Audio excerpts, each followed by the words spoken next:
This is National Tea Time.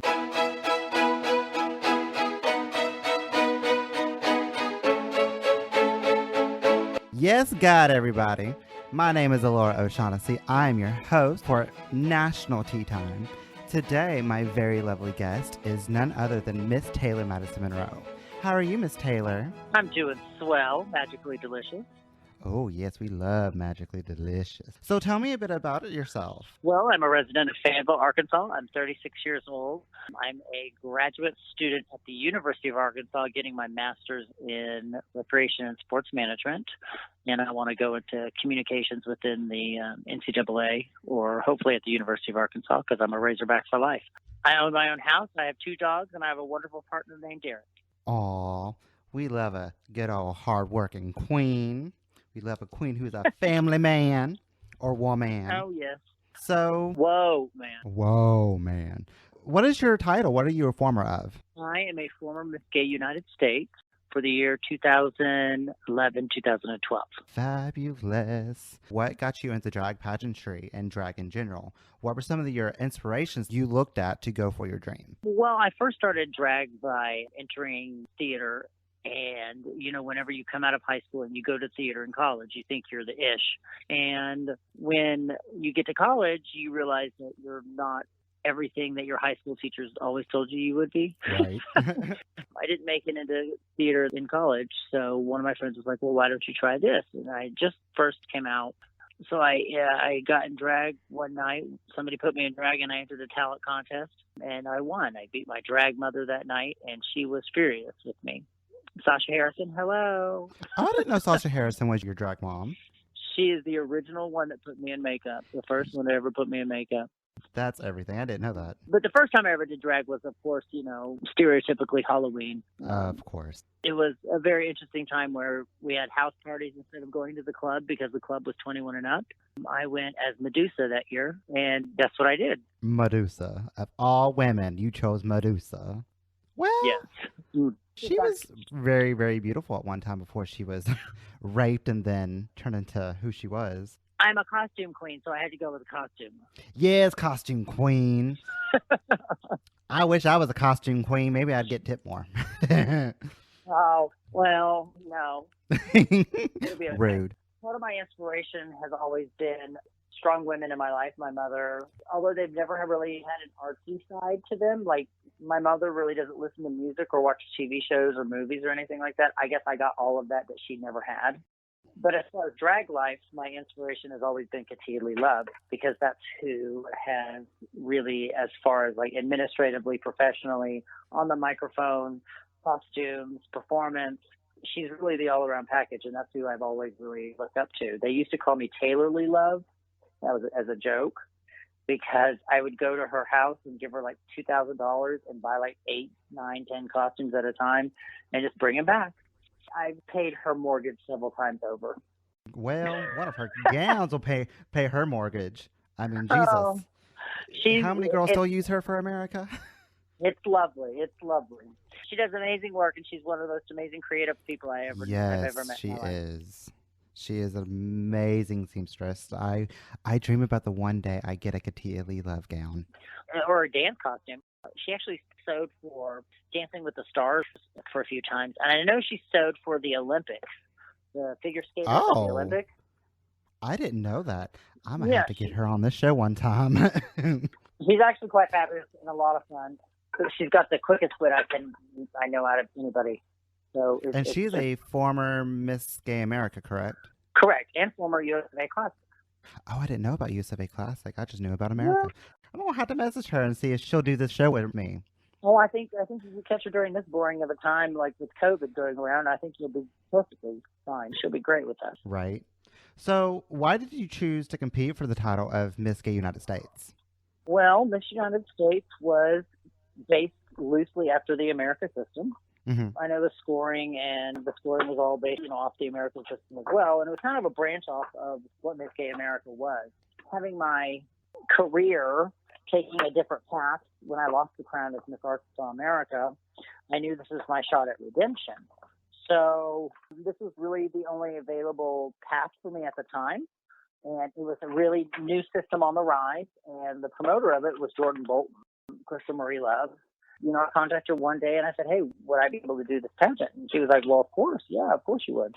Lo and behold, I did the city prelim, and then I did the state prelim, and then I did the national. So I really liked that it was a new upcoming pageant system that was looking very, very promising and having a good time with it. So what was your thought process for picking your prelim? You were what, Miss Gay Arkansas United States? I was Miss Fort Smith United States first. Mm-hmm. Then I was Miss Arkansas United States, and then I went on to win Miss United States. Picking the prelim, well, I mean, that was a given. I'm an Arkansas girl, so of course I wanted to represent Arkansas. We didn't have a Miss Fayetteville United States at the time, but they had Miss Fort Smith. Either I just left Kincaid's as the show director, or I was still the show director at Kincaid's and I competed. But it was very interesting, and I was like, well, I'm just going to do this one. It's the closest to me. I'll be fine, and we'll go from there. So I knew going in that I wanted to represent Arkansas wherever I went to. But mind you, Nationals was kind of just literally in the forefront of my mind. It was getting redemption for my Miss Arkansas America thing. So that was at the forefront of my mind. Winning the national title was not at the forefront of my mind. That was kind of like the cherry on top of all of this. Was like, oh, wow, I actually won the national. What? No, it was winning Miss Arkansas United States and having the full reign was the goal of that. So it was never nationals, but well, lo and behold.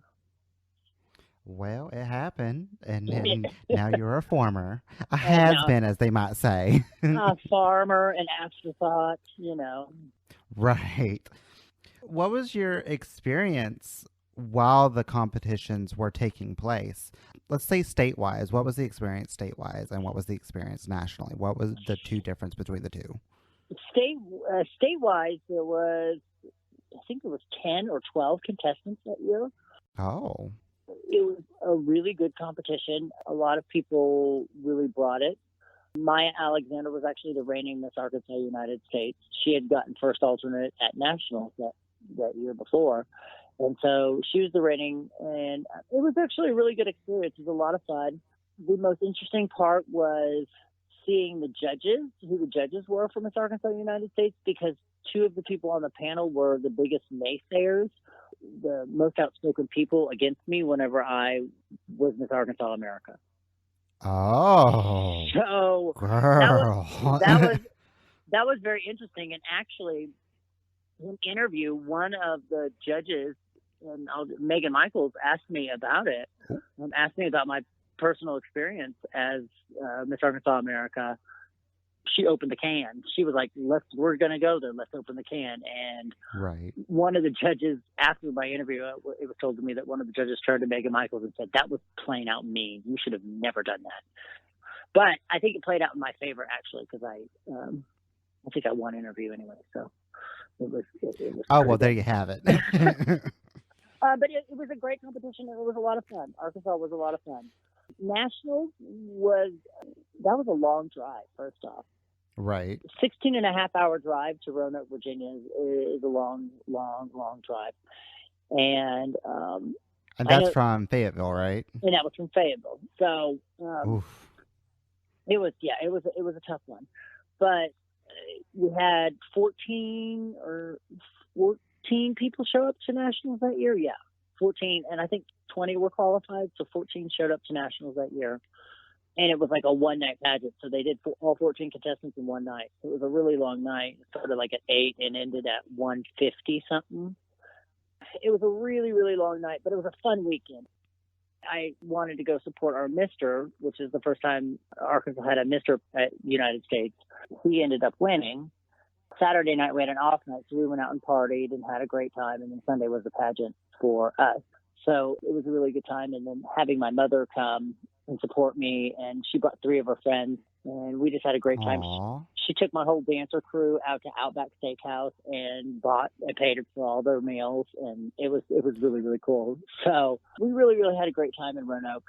As far as competition wise, I really didn't know a whole bunch of people there. I knew our group of like 20, maybe 25 people that we had brought to the pageant, but That was it. And it was, since United States is mostly an East Coast pageant, it was a lot of East Coast people supporting the East Coast contestants. Right. I remember the night I was actually booed when I won No, because, ma'am. yeah, because the heavy favorite going in was the first alternate, my first alternate.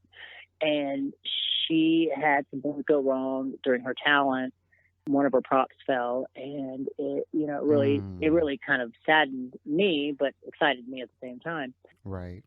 But she booed, and they had to like quiet down the crowd and like really disperse, and that's how it happened. So, but it was an overall great experience. Like the family atmosphere of it was wonderful. The bar was wonderful. Roanoke, Virginia treated us really, really nicely, and I really had a great experience. But who doesn't have a great experience with it when they win? Oh, absolutely. I have fun just going to a pageant. Hey, I just love going to watch.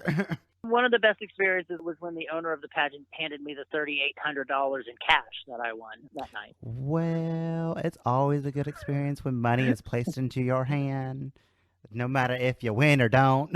It didn't take 3 minutes after crowning that he put that money in my hand. I was like, oh my goodness. And I just handed it to my mother and was like, Mom, take care of this for a second. Right. Who was giving up the title of Miss Gay United States 2010, though?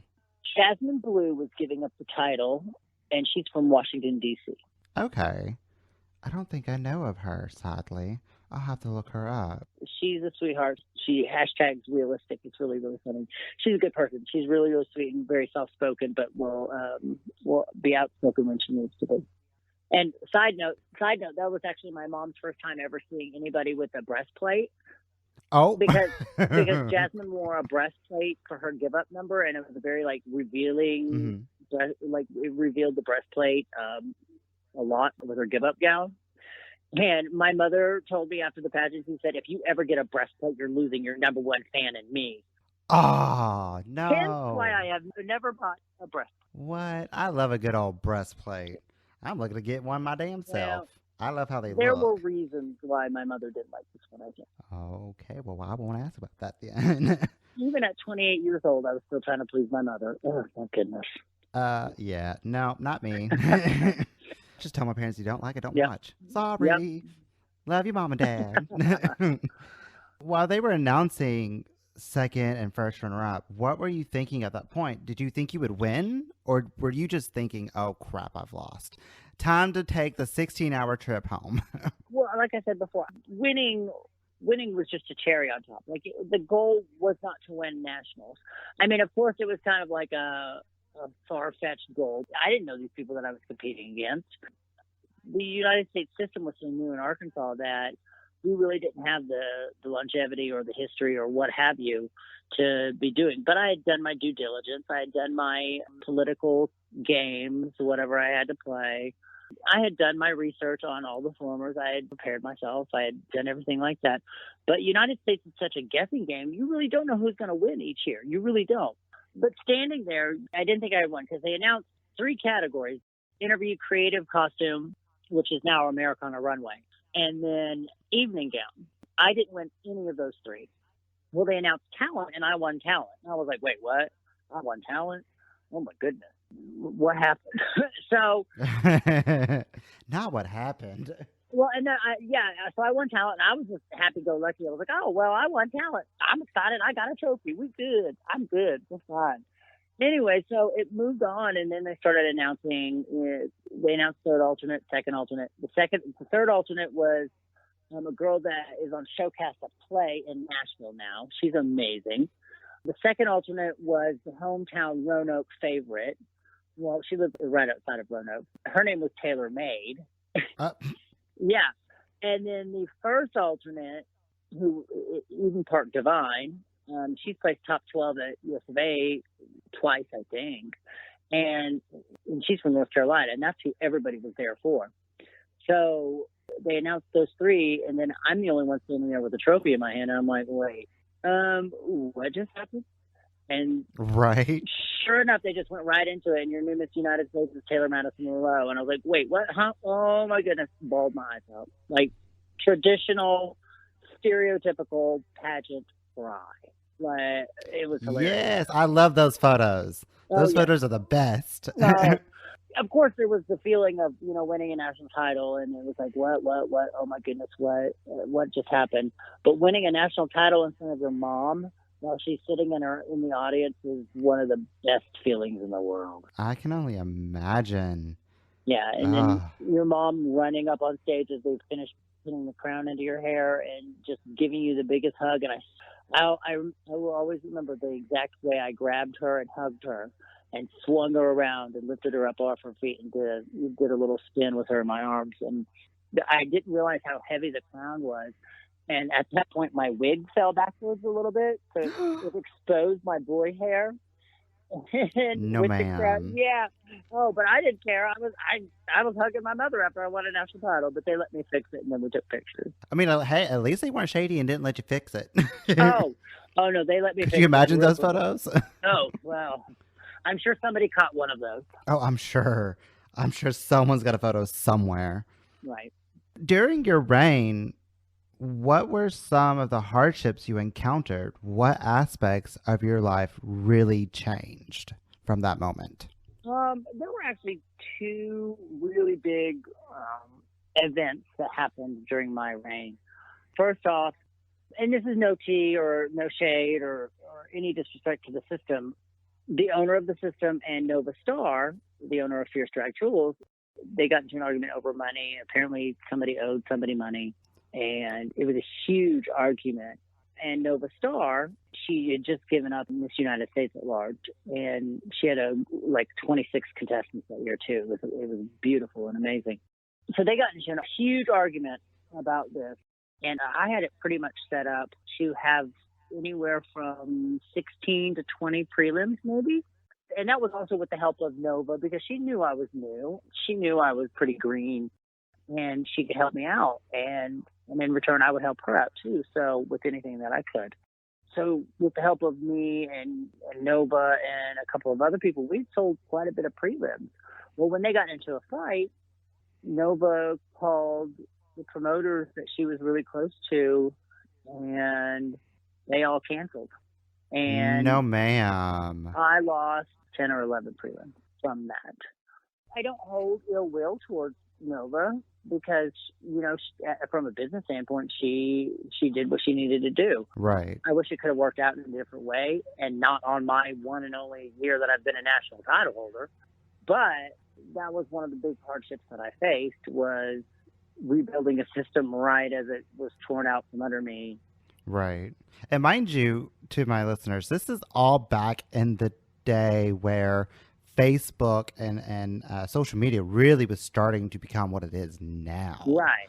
So I can only imagine what it really was like in that moment, in that time. And in the result of all of that, I was working as a lady shoe salesman in Dillard's, and I was like the second best shoe salesman that they had, and I was a pace setter. And for those of you who don't know, a pace setter is a person that sells over $300,000 worth of merchandise in 1 year for Dillard's. Well, damn. And I was making over $40,000 a year selling lady shoes. I mean, I literally was. And I probably would have gotten to be a manager there had I not won Miss United States. But because of how long I was going to be gone and how many times I was going to be gone with those 16 to 20 prelims, they asked me to resign my position at Dillard's, and I did. So I not only lost my prelims, but I lost my job as well. No, ma'am. That's going to be hard. I couldn't imagine being say, hey, great that you won. Can't work here anymore. Sorry. Well, it was a very interesting time. I can't say that some of it was not my fault. I showed up late a few days for work because I was either on the plane on the way home, or my plane got delayed, or something happened with the prelim, or heck, one time I called and I was like, hey, I'm going to use my vacation days. I've got 3 vacation days saved up, and I'm in California, and I'm staying an extra 3 days. And that's what I did. And they kind of got mad about that. Like, the higher up got mad about it, not my department manager. But I digress. That was 2 really huge things that really had a roadblock for me during my reign. So, touchy subject, how much of an income did you lose when you lost your job at Dillard's? I would say I lost between $40,000 and $100,000 for the next 3 years. Yeah. Ouch. That hurts my wallet. Oh, yeah, yeah. No, but everything. I've realized that everything in life happens for a reason at that point in time. And I moved on to bigger and better, and I got bigger and better, and Right. that's where I am today. It's helped mold me and shape me into who I am. So that brings me into my next question. How did you overcome some of these obstacles that were thrown at you during your reign? You just have to pursue on. You just have to carry on with what you're doing and realize that don't let other people throw you off. A lot of people called for me to resign as Miss United States because Arkansas didn't renew. They canceled their prelim when Nova backed out. They And, called for you to resign as the national title holder? they didn't call for me to resign. They said I should take a stand against the promoter of the national system and resign. But I was not going to do that. I worked my butt off for a national title. Right. I'm not going to resign. I'm not going to resign the national title that I won. Heck no. And not being in it being my first national title, no, I would never have done that. For one, the argument had nothing to do with you per se. It affected you, yes, but you're a third party bystander at that time. I'm just guessing, but that from what you're telling me, you were just a third party person that happened to be affected by that argument between them two. Right, agreed. And you did your job. You did what you signed up to do. You did your job. Exactly. And I was not giving up my national title because two people couldn't settle on a disagreement. Right, and I do not blame you. That is not your job. I mean, it is kind of sort of your job, especially when it deals with the system, but at the same time, it had evolved to a nasty, more personal level than anything. I was not going to get involved in that. Smart move on your part.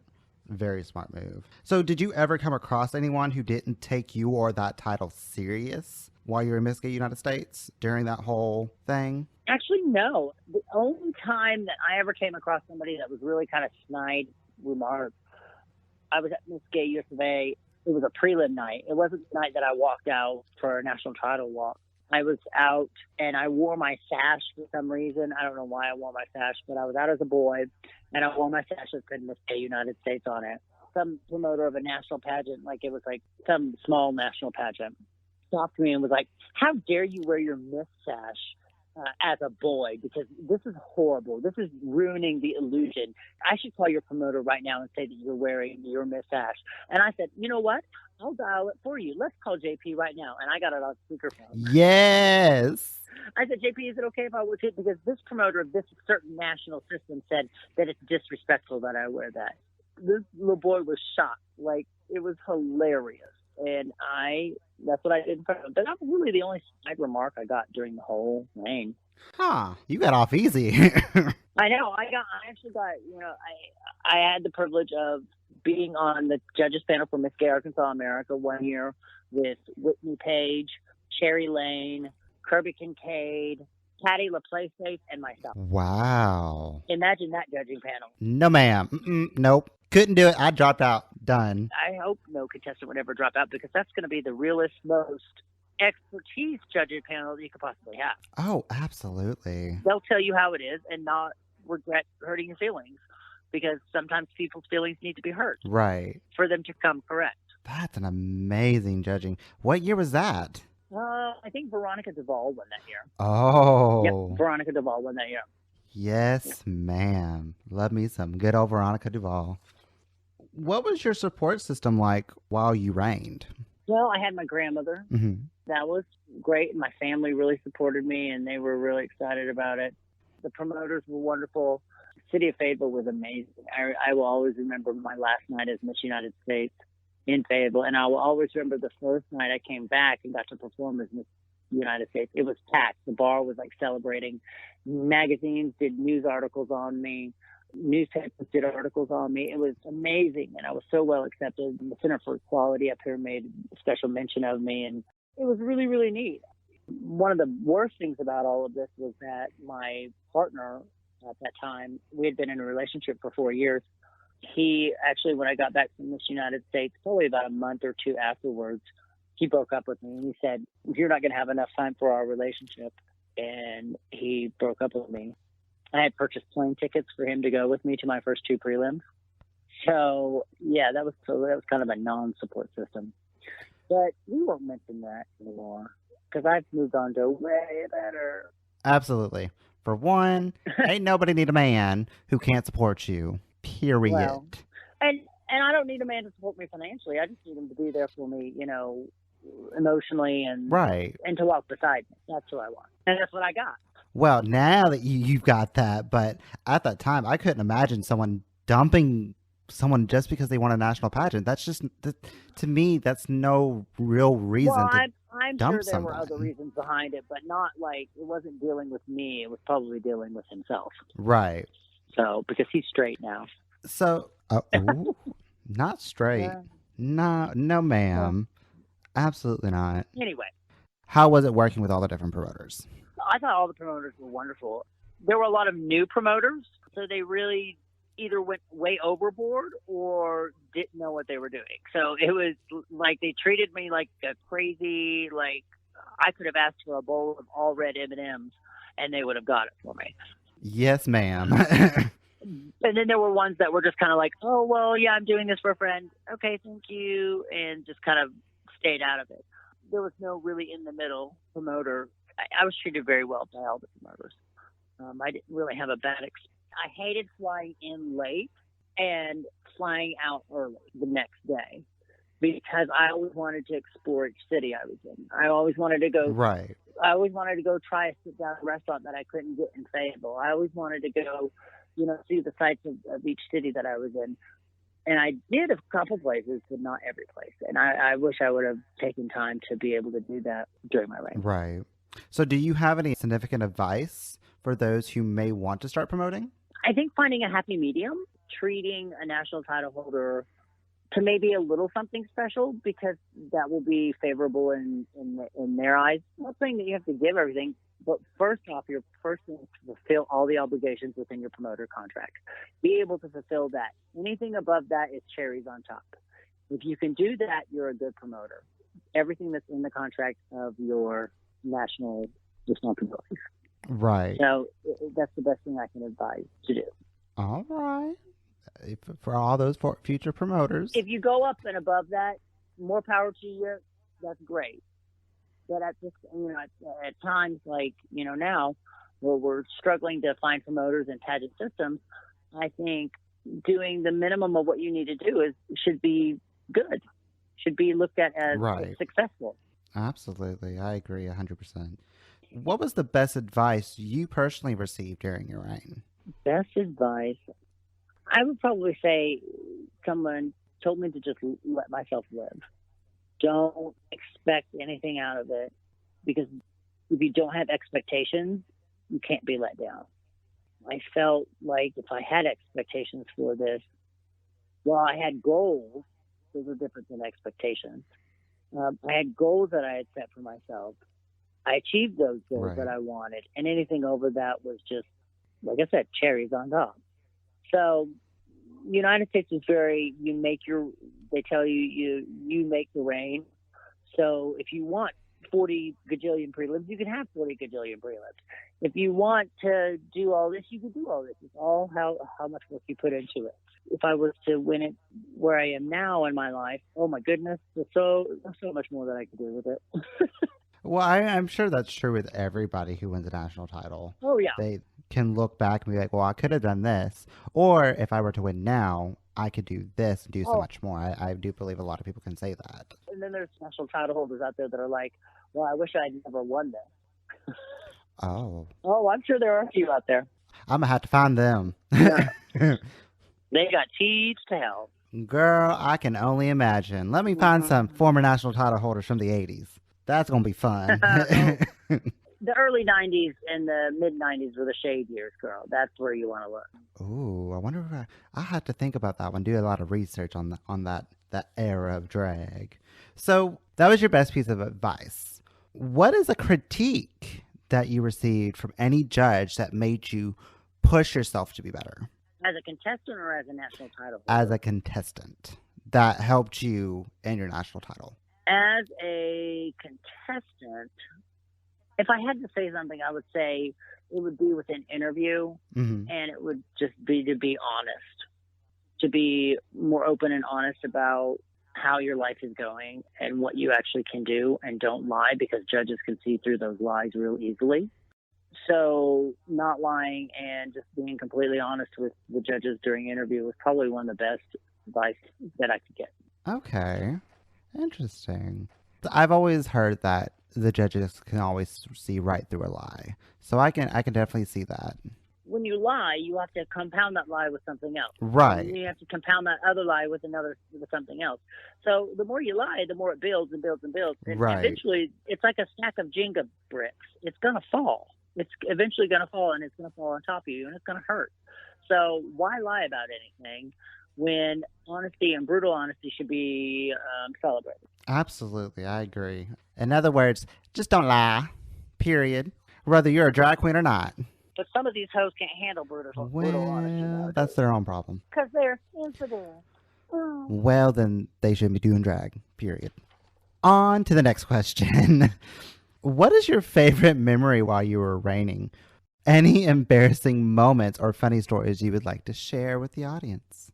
Best feeling I got during my whole reign was giving it up. No, I'm just kidding.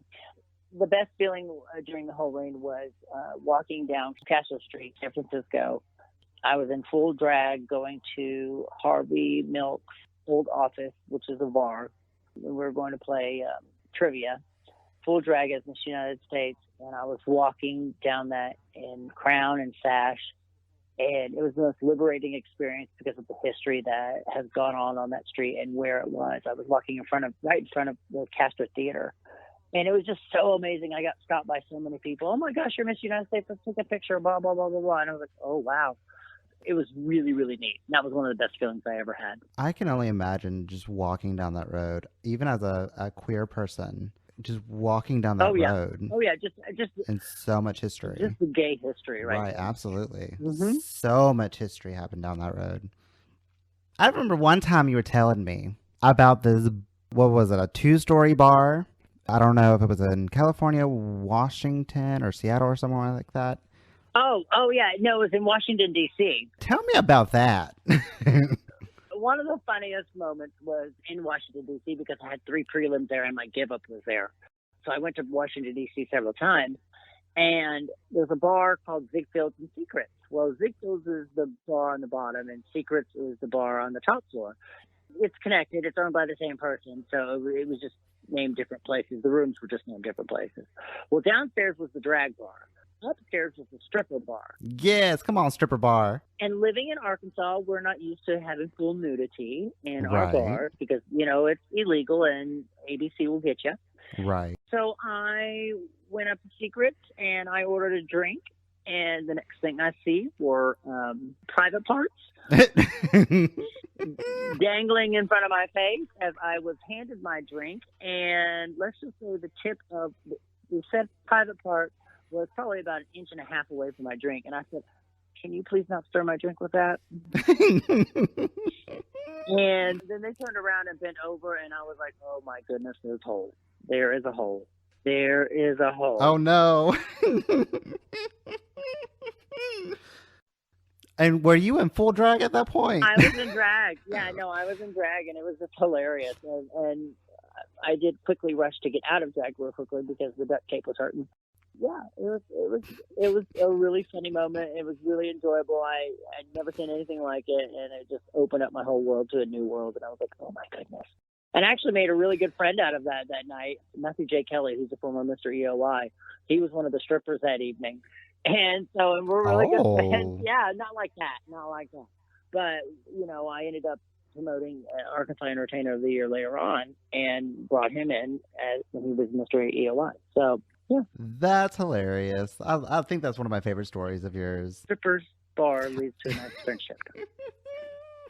I can only imagine. I mean, there's no secrets left. So it's all just out there. It is. If you can't handle brutal honesty, like I said, you shouldn't be in drag. Very that. So you had to travel a lot. Mm-hmm. Any national title holder does. What did you learn about traveling with all the drag that you had to have for just one prelim? I learned how to pack a suitcase to exactly 49.8 pounds. What goes into that? Well, I got it to where I could pack 3 costumes, hair, makeup, everything that I needed. I still have a bad habit of not packing hairspray anywhere I go anymore because I couldn't take it on planes back then. Oh, yeah, that's right. So I have a bad habit of like borrowing hairspray from other entertainers nowadays. I learned to not show your crown to everybody and hide it because TSA will like to play with it whenever you go through the x-ray machine. I learned not to talk to strangers if you really don't want to get into stupid conversations. Well, that's true for everyday life, too. Yeah, well, I mean, drag carries over onto everyday life. There were several other lessons I learned. I mean, mostly life lessons. But as far as like carrying drag, I made the mistake of my first prelim. My first prelim was in California, in San Francisco. And San Francisco's airport is probably about 30 to 45 minutes away from where I was staying in the Castro. And what I didn't realize was I had two 49.8 big, huge luggage pieces, a smaller roller one with all my boy clothes in it, and then a carry-on with my crown and some more boy clothes in it. So I had 4 suitcases. That's a lot. And I had to take the train all the way into the city. Oh, well. And I ended up getting, because the promoter didn't come to take me out because he was a new promoter and he didn't know he had to do that. I got up on the wrong stop, and then I had to take a taxi into the Castro, which the taxi cost me $85. Oh, my Lord. Yeah. So it was very interesting. And getting all those luggage things onto the train and onto the BART, and then it goes to MARTA. Getting all those luggage pieces on there and then sitting on there and not knowing when to get off, I was like, oh my goodness, where am I? Quite an adventure with 100 pounds of luggage. No, ma'am. I can barely carry my own stuff into a club. Well, it was about 150 pounds of luggage, let me tell you. It was a lot. Well, it was like playing Tetris with getting my luggage around that train. But like I said, one of the best advice is to let yourself live, and I let myself live. I went on an adventure, baby. Okay, let's skip down. It is final night of Miss Gay United States. It's your final performance. It's your give-up number. What are you feeling in this significant moment? I was definitely feeling a sense of excitement because it was my first give-up number, and I finally got to do a ballad. Oh, my goodness. I didn't do one ballad except for during crown numbers the whole year. But, getting to do your give-up number as a national title holder, all your feelings, the whole year flashes before your eyes. And you look out into the audience and you realize how many people you met and you realize how many friends you made. And then there are those friends that came to support you or other contestants that you already knew before you even won. Right. And those that supported you, and then all the text messages coming in, and oh my goodness, it was so much. It was just a really flooding of emotions that occurred. And you really realize how much of a difference you made right when you do your give up number. And it's not by the amount of money that you make, but about the smiles or the emotions that you see the audience going through.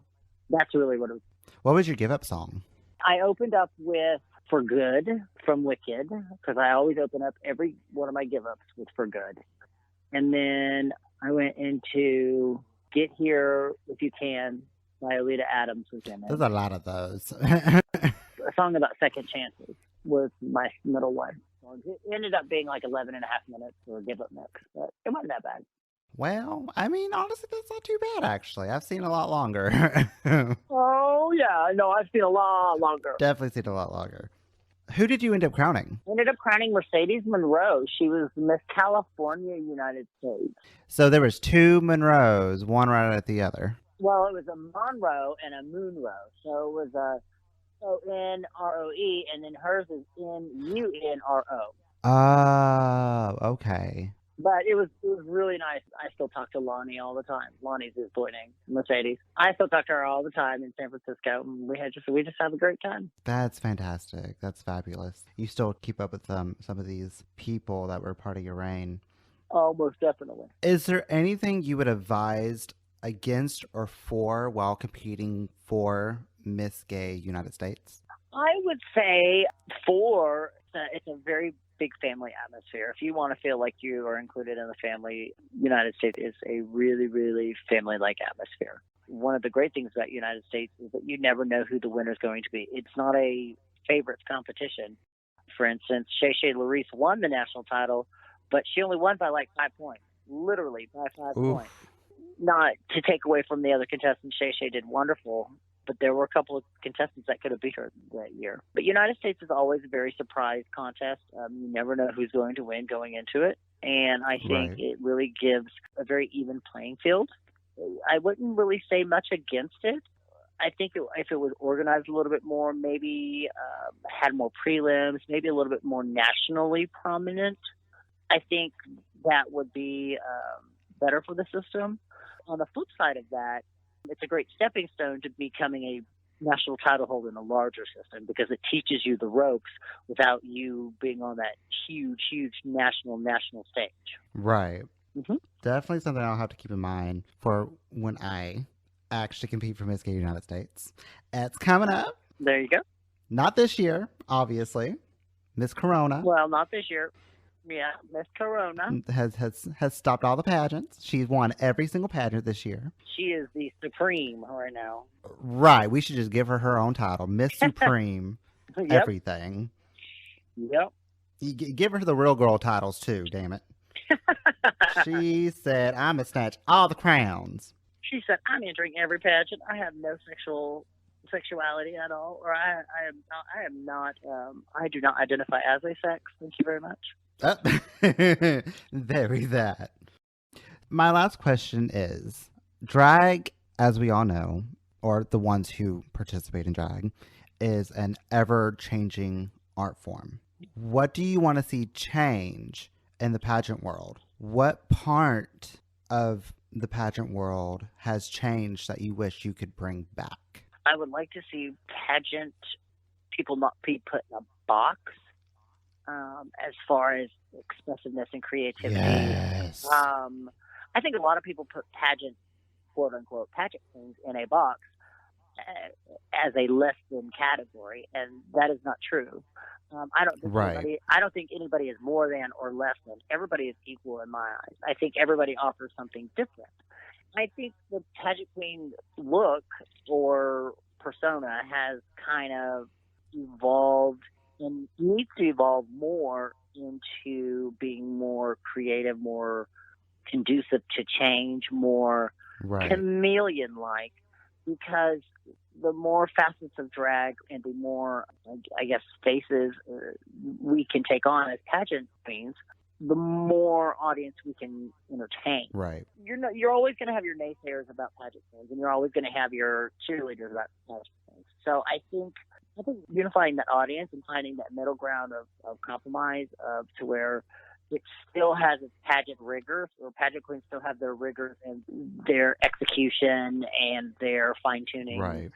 I think as long as they still have that, I think it'll be fine, but also opening the door to creativity and not such cookie-cutter ideals. Right. What do I wish we had? I wish we had the numbers. I wish the numbers were still there. Everybody wanted to be Miss So-and-so back in the day, and there was a limited amount of Miss National titles you could be. Nowadays, there's a Miss National title for every single darn thing, and every single person has some sort of national title, and there's a new title popping up every day, and I'm like, oh my goodness, can we just go back? I understand giving people opportunities, but we don't need every single little quote-unquote national title to be out there, because some of these nationals that say they're nationals are not nationals. I would have to agree, and that's coming from a person that represented a smaller system. But I will also say the national title holder, or your title holder, is the one that makes the national, not just the system. The national title holder does. And I also feel, to piggyback on you, that a national title is also going to be a national title not only by the title holder themselves, but the promoter as well. You have a fabulous promoter. You have a national title. I agree. Well, that will conclude my interview to my audience. Thank you for listening. All right. To Taylor. Thank you. I really appreciate you doing this. You're welcome. I am your host, Miss Laura O'Shaughnessy. This has been National Tea Time.